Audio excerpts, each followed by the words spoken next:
problem with having a verb to love is that we can think of loving as a thing that concerns primarily ourselves. If I say, I love, then I am the subject of the sentence. It can easily become a matter of me and my feelings. So long as my feelings are warm and fuzzy, then I can consider myself a lover. In Japanese, one does not love, one does love. The verb is do. That means that the focus is not on my emotional state, but on my actions. Today's gospel passage says much the same thing. Everyone knows that Jesus told us to love. We're to love God and our neighbor. Does that mean that we're to cultivate warm feelings about them? Apparently not. The only reference Jesus makes to feelings is, do to others what you would have them do to you. Figure out what you like, what makes you feel good, and then do it for someone else. Unfortunately, that's not all that Jesus says. He doesn't tell me to find people I like and then do nice things for them. The entire list of people he says we should do love toward are the sort of people with whom I'd rather have nothing to do at all. People who hate me, people who abuse me, people who steal from me, strangers who beg for me, all sorts of unsavory folk. It's not that I hate such people. I just want to live far away from them. But Jesus tells me that though I do not have to work up warm feelings toward their ilk, I have to overcome my cold feelings enough to serve them.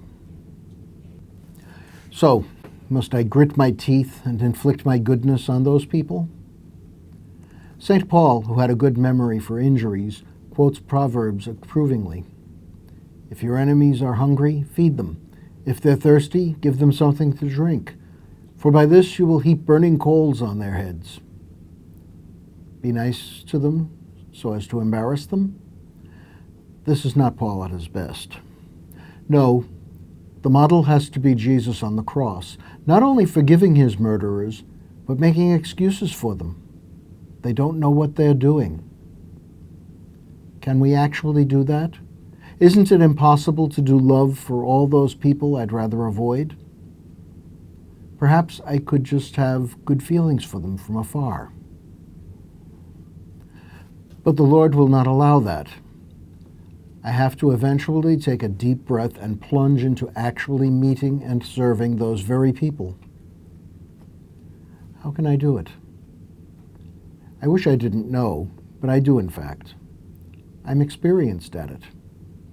There are many people who have harmed me. There are people who have deprived me of what is rightfully mine. There are people who have made a fool of me. In most cases, I avoid them. There's one such person, however, that I cannot avoid.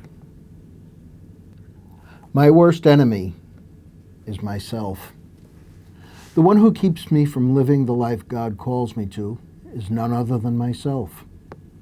And yet, in spite of all I've done to myself over the years, I still feed myself, clothe myself, and, in general, look after myself. Like Jesus on the cross, making excuses for his enemies, I even make excuses for myself. So, it's not totally impossible for me to do love toward an enemy. I just have to do for others what I do for myself. I have to be as willing to love the one I cross the street to avoid as I am to love the one I see in the mirror. That still is not easy, but knowing I can do it for my worst enemy is an encouragement that I can do it for others. There are other examples available to me. There are people who do love toward me, though I have harmed them either intentionally or unknowingly. Then, of course, there is God. I am in many ways the enemy of God. Yet, God does not give up on me. God nurtures me, encourages me, and challenges me. In a word, God does love toward me. So, in my own life, I can see the love of which Jesus speaks being done. I love myself, others love me, and God loves me. That's a good head start. All I have to do is stretch myself a bit to do likewise for others.